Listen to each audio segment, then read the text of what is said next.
Como Antônio Gramsci morreu?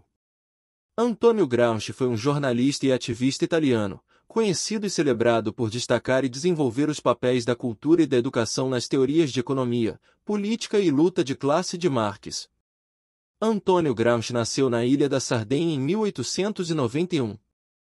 Ele cresceu na pobreza entre os camponeses da ilha, e sua experiência com as diferenças de classe, entre os italianos do continente e os sardos, juntamente com o tratamento negativo dos camponeses da Sardenha, pelos habitantes do continente, moldaram sua vida intelectual e política. Em 1911, Gramsci deixou a Sardenha para estudar na Universidade de Torino, no norte da Itália, onde viveu enquanto a cidade se industrializava. Ele passou seu tempo em Turim entre socialistas, imigrantes da Sardenha e trabalhadores recrutados de regiões pobres para trabalhar nas fábricas urbanas. Ele se juntou ao Partido Socialista Italiano em 1913. Gramsci não completou a educação formal, mas foi na universidade que ele se tornou um marxista hegeliano, e estudou intensamente a interpretação da teoria de Karl Marx, como uma filosofia da praxis, sob Antonio Labriola. Essa abordagem marxista se concentrou no desenvolvimento da consciência de classe e na libertação da classe trabalhadora, por meio do processo de luta. Depois de deixar a universidade, Gramsci escreveu para jornais socialistas e subiu nas fileiras do Partido Socialista. Ele e os socialistas italianos tornaram-se afiliados a Vladimir Lenin e à Organização Comunista Internacional, conhecida como Terceira Internacional. Durante esse período de ativismo político, Gramsci defendeu conselhos de trabalhadores e greves trabalhistas, como método de controle dos meios de produção, que eram controlados por ricos capitalistas, em detrimento das classes trabalhadoras. Por fim, ele ajudou a fundar o Partido Comunista Italiano, para mobilizar os trabalhadores por seus direitos. Gramsci viajou para Viena em 1923, onde conheceu György Lukács, um proeminente pensador marxista húngaro, e outros intelectuais e ativistas marxistas e comunistas que moldariam seu trabalho intelectual.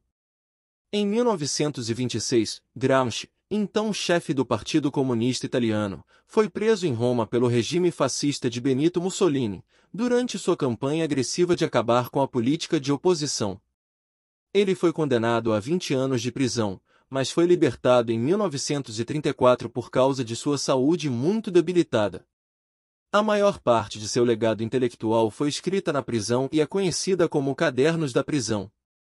A principal contribuição intelectual de Gramsci para a teoria marxista é sua elaboração da função social da cultura e sua relação com a política e o sistema econômico.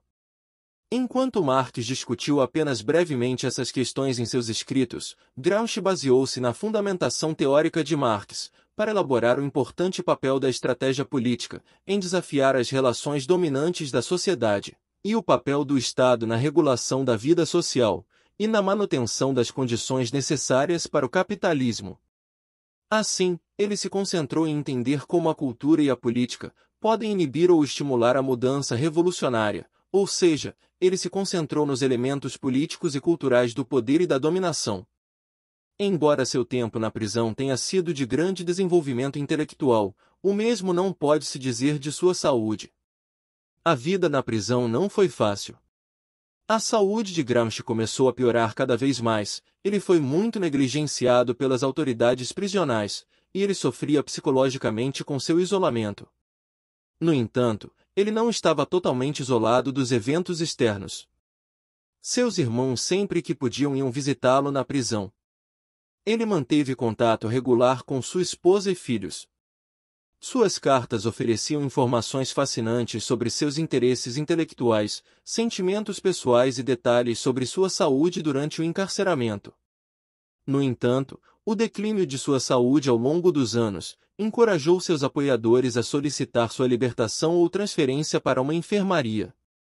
Gramsci recusou-se a concordar com sua própria libertação condicional, se isso significasse renunciar a toda atividade política. Em 1933 ele foi finalmente transferido para uma clínica em Formia. Ele continuou a escrever, mas de forma menos produtiva. Em Formia acabou por requerer e obteve liberdade condicional. Em agosto de 1935 mudou-se para o sanatório Kisizana, onde em abril de 1937 sua sentença finalmente expirou. Ao longo de seus 11 anos de prisão, sua saúde piorou. Seus dentes caíram, seu sistema digestivo entrou em colapso, e ele não podia comer alimentos sólidos. Ele tinha convulsões quando vomitava sangue, e sofria de dores de cabeça, tão violentas que batia com a cabeça contra as paredes de sua cela. Após o fim de sua pena, em 21 de abril de 1937, ele planejava retirar-se para Sardenha, mas uma combinação de arteriosclerose, tuberculose pulmonar, pressão alta, angina, gota e distúrbios gástricos agudos o impediram de voltar para Sardenha.